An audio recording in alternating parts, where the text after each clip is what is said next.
Aku bernama Andi, seorang supir muda berusia 26 tahun. Bisa dibilang aku cukup beruntung karena mendapatkan pekerjaan di salah satu perusahaan transportasi besar yang melayani rute antar kota di Jawa Tengah. Aku dikenal sebagai supir yang profesional dan disukai banyak penumpang. Sikapku yang ramah, cara mengemudi yang hati-hati, serta selalu tepat waktu membuat aku sering mendapat pujian dari pemilik perusahaan dan rekan-rekan senior. Beberapa penumpang tetap bahkan sering meminta aku menjadi supir pribadi mereka kalau jadwal mengizinkan. Tentu saja aku terima, karena itu tambahan penghasilan yang lumayan. Perusahaan tempatku bekerja memperbolehkan supir mengambil job pribadi selama tidak mengganggu jam dinas resmi. Itu salah satu keberuntunganku. Keberuntungan lainnya adalah pernikahanku dengan Sinta, seorang wanita cantik yang berasal dari keluarga cukup berada di Semarang. Kami memilih hidup mandiri di apartemen kecil tapi nyaman, tidak ikut tinggal di rumah mertua. Sinta punya seorang adik perempuan bernama Rara, yang masih duduk di bangku kelas 4 SD.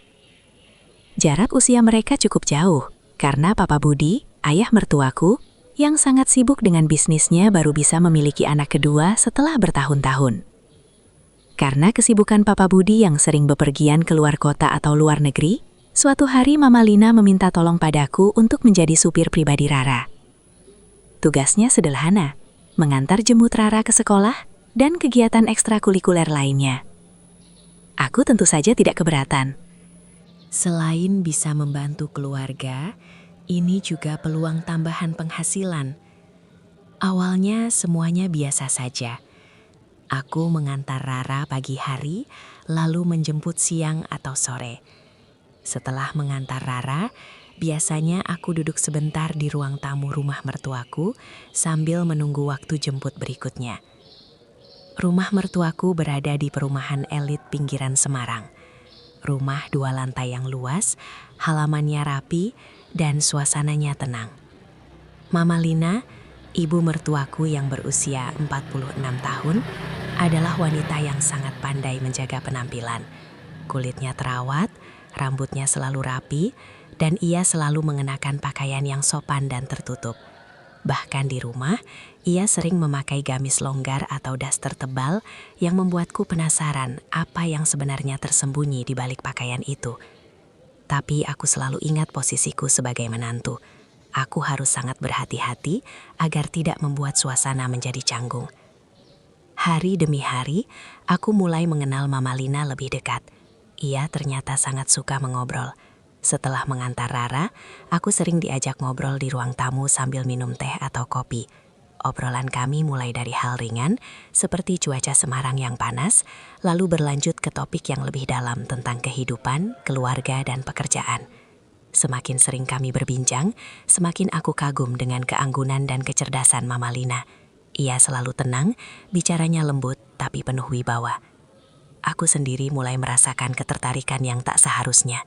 Setiap kali melihat senyumnya, mendengar suaranya yang lembut, atau sekilas melihat lenggokannya saat berjalan, ada gejolak aneh di dada. Tapi aku selalu menahan diri. Aku tahu batasannya. Aku sudah menikah dengan Sinta, dan Mama Lina adalah ibu mertuaku. Aku tak boleh menunjukkan perasaan itu secara terang-terangan.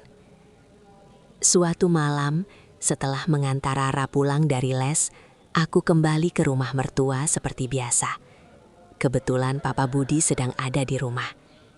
Setelah memberikan laporan antar jemput, aku disuguhi makanan kecil dan minuman. Kami bertiga duduk di ruang tamu sambil berbincang santai. "Mas Andi," kata Papa Budi tiba-tiba dengan suara serius. "Minggu depan Papa harus ke luar negeri untuk urusan bisnis selama seminggu. Masalahnya, tidak ada yang menemani Mama dan Rara di rumah, terutama malam hari. Papa tidak enak hati meninggalkan mereka berdua saja." Aku mengangguk mengerti. "Lalu bagaimana, Pak?" Papa Budi tersenyum. "Papa minta tolong, Mas Andi mau tinggal sementara di sini selama Papa pergi, supaya ada yang menjaga rumah dan menemani mereka. Aku terkejut, tapi langsung mengiyakan dengan senang hati. Bisa, Pak. Saya siap membantu.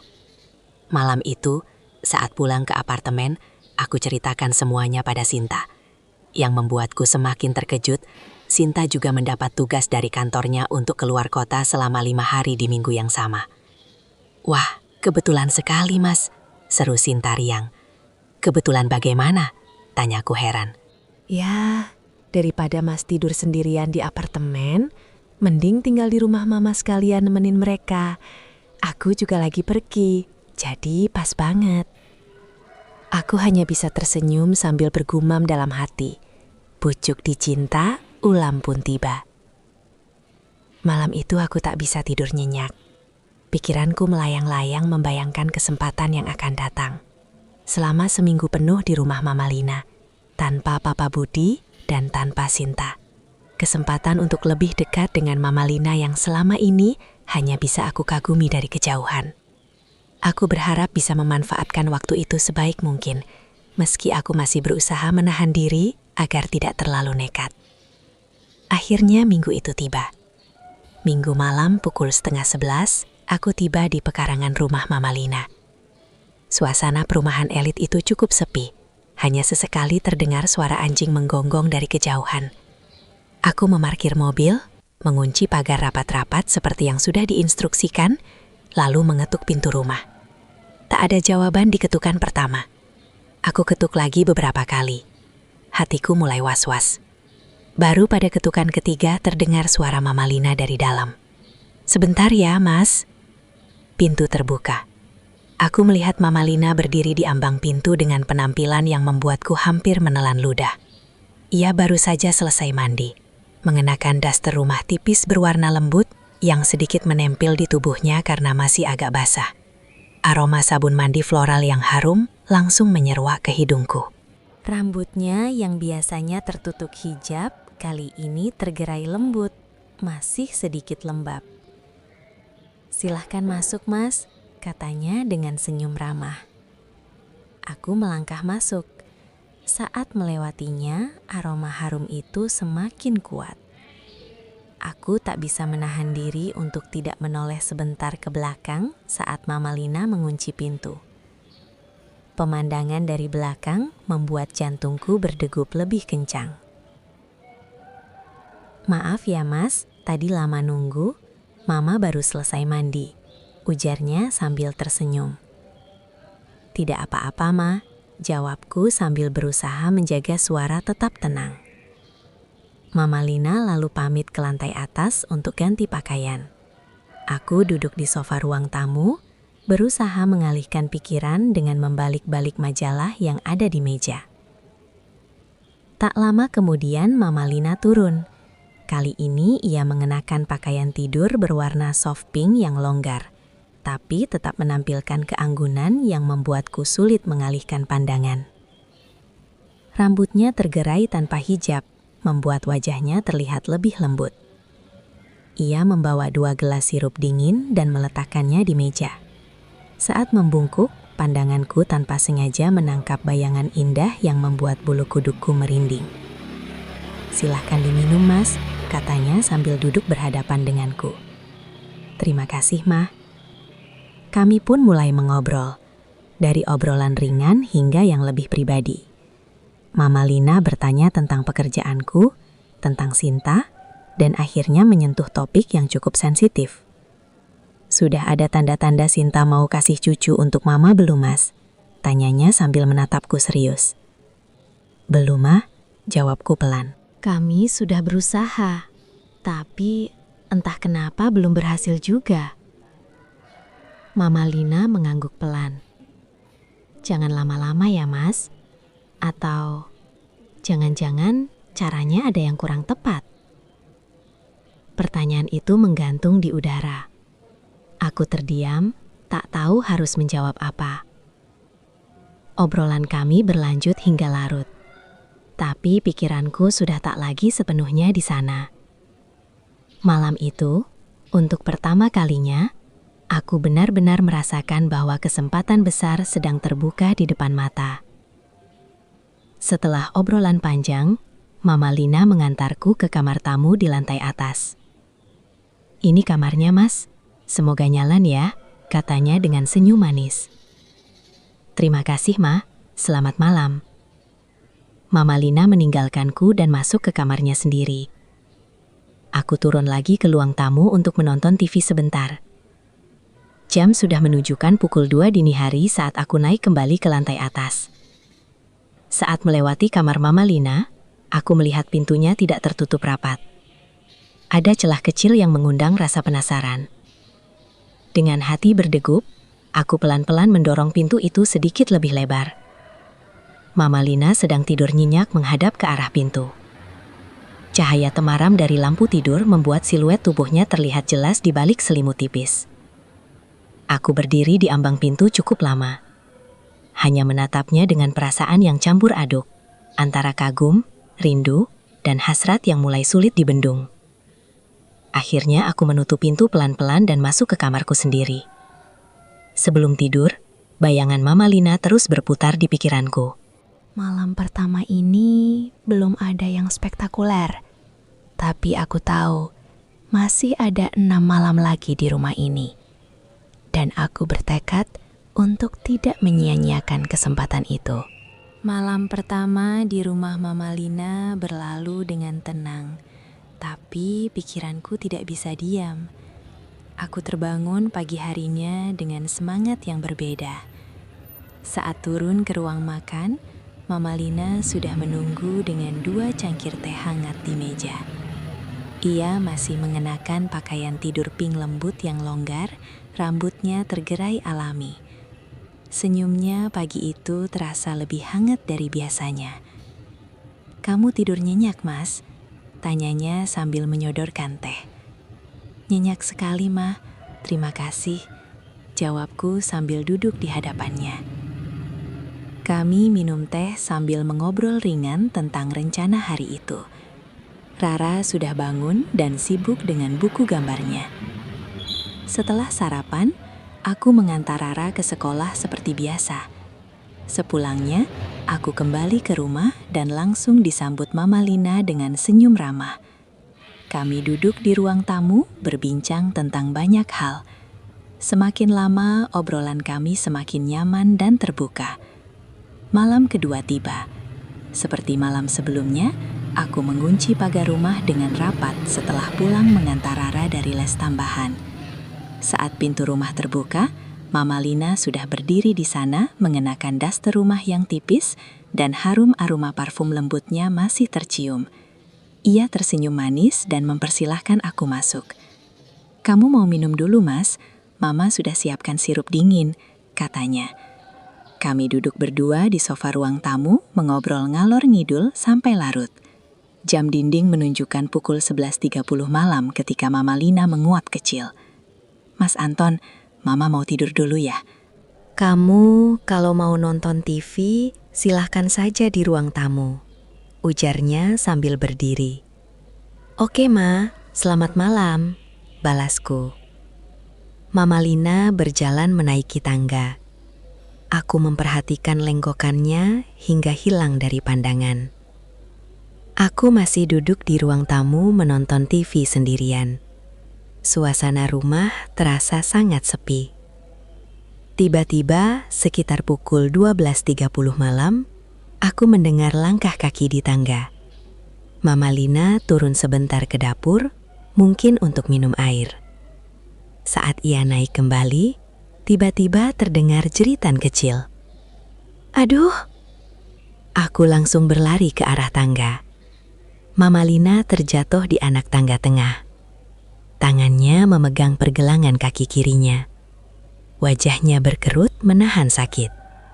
"Kenapa, Ma?" tanyaku khawatir sambil duduk di hadapannya. "Mama terkilir, Mas," jawabnya meringis. Aku langsung memegang pergelangan kakinya dengan hati-hati. "Mana yang sakit? Biar saya lihat."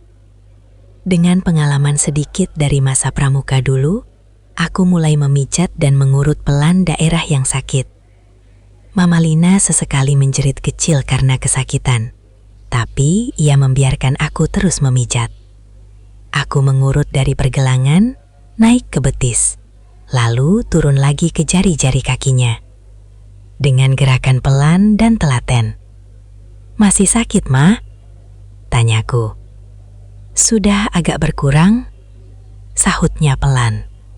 Matanya setengah terpejam.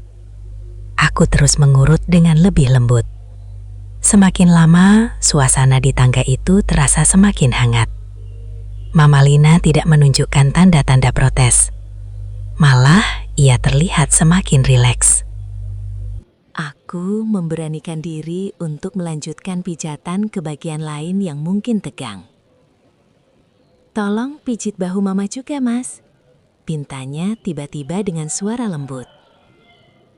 Hatiku lega sekaligus berdegup kencang. Aku pikir ia akan marah. Ternyata justru meminta lebih. Mama Lina bangun pelan lalu duduk membelakangiku. Aku mulai memijat bahu dan punggungnya dengan hati-hati. Sentuhan kami semakin dekat. Napas kami terasa saling terdengar di keheningan malam itu. Tak ada kata-kata yang banyak keluar. Mata kami sesekali bertatapan. Entah siapa yang memulai, yang jelas suasana berubah begitu cepat.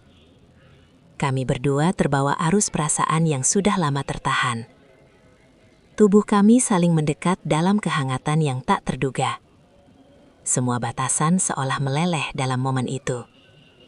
Aku merasa sangat bahagia karena akhirnya bisa sedekat ini dengan wanita yang selama ini hanya menjadi impian diam-diamku.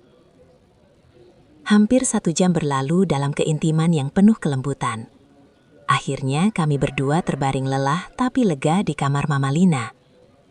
Matanya terbuka pelan dan aku melihat kebahagiaan yang tulus terpancar di wajahnya. Aku pun merasakan hal yang sama. Malam itu kami tidur berdampingan hingga menjelang subuh. Pagi harinya aku terbangun lebih dulu. Saat Mama Lina bangun, ia tersenyum malu-malu, tapi matanya berkata lain. Tanpa banyak kata, kami kembali terbawa suasana yang sama untuk kedua kalinya.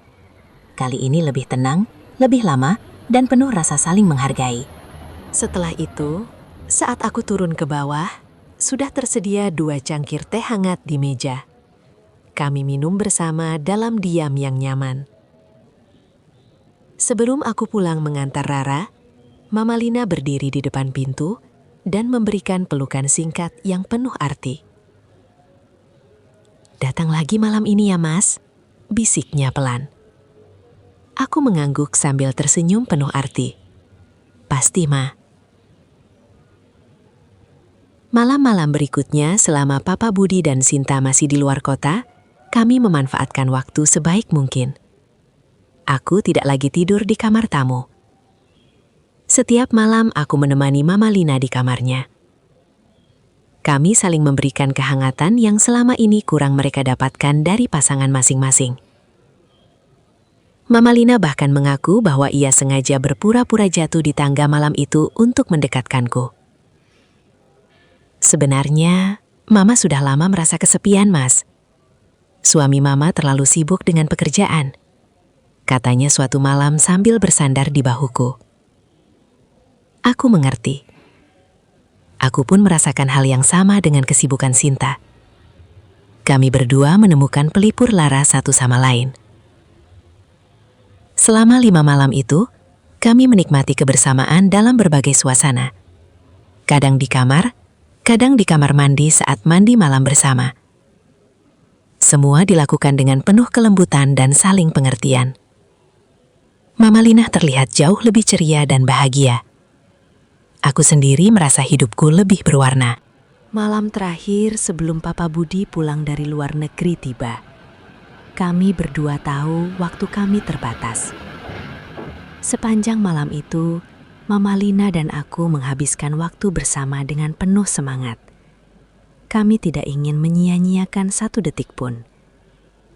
Keintiman kami semakin dalam, semakin nyaman, dan penuh rasa saling melengkapi. Tubuh dan hati kami seolah sudah saling mengenal dengan baik. Keesokan paginya, aku bangun dengan perasaan campur aduk. Senang karena pengalaman luar biasa yang kami bagi, tapi juga sedih karena sebentar lagi semuanya harus kembali normal. Saat aku turun ke bawah, Mama Lina sudah menyiapkan sarapan sederhana. Kami makan bersama Rara yang masih mengantuk. Sebelum aku pulang, Mama Lina menarikku ke samping di dekat pintu. Ia memelukku cukup lama dan berbisik pelan. "Terima kasih ya Mas, sudah mau nemenin Mama selama Papa pergi. Mama benar-benar bahagia. Sudah lama Mama tidak merasakan kehangatan seperti ini dari suami Mama." Aku balas memeluknya dengan lembut. "Saya juga berterima kasih, Ma. Ini pengalaman yang tak akan saya lupakan." Mama Lina tersenyum lembut. "Hubungan kita tetap berlanjut ya, Mas. Meski Papa sudah pulang, kita masih bisa mencari kesempatan." Aku mengangguk. "Pasti, Ma. Saya akan selalu siap kalau Mama butuh." Setelah itu aku pulang ke apartemen. Sinta juga pulang sore harinya. Kami bertemu seperti biasa, seolah tidak ada yang berubah. Aku tetap menjadi suami yang baik, supir yang profesional, dan menantu yang sopan. Di permukaan, semuanya normal. Tapi di balik itu semua, hubunganku dengan Mama Lina terus berlanjut secara diam-diam. Setiap kali Papa Budi bepergian atau Sinta sibuk dengan pekerjaannya, aku akan datang ke rumah mertua dengan alasan mengantar Rara atau membantu pekerjaan rumah. Mama Lina selalu menyambutku dengan senyum hangat dan pelukan yang penuh arti. Kami belajar untuk lebih hati-hati. Tidak ada lagi kejadian nekat di tangga atau ruang tamu. Semua dilakukan di saat yang tepat, di tempat yang aman, dan dengan penuh kelembutan. Mama Lina sering bilang bahwa ia merasa lebih hidup setelah kejadian itu. Aku pun merasakan hal yang sama. Ada warna baru dalam hidupku yang dulu terasa monoton. Sayangnya, sampai saat ini Papa Budi belum lagi mendapat tugas ke luar negeri dalam waktu yang lama. Tapi kami berdua tahu, kesempatan pasti akan datang lagi. Dan ketika itu tiba, kami siap memanfaatkannya sebaik mungkin. Begitulah kisahku dengan Mama Lina, ibu mertuaku sendiri. Sebuah rahasia yang manis, penuh kehangatan, dan memberi kami berdua kebahagiaan yang selama ini kami rindukan. Meski kami tahu ini bukan hal yang biasa, tapi untuk saat ini, kami memilih menikmati setiap momen yang diberikan tanpa menyesal.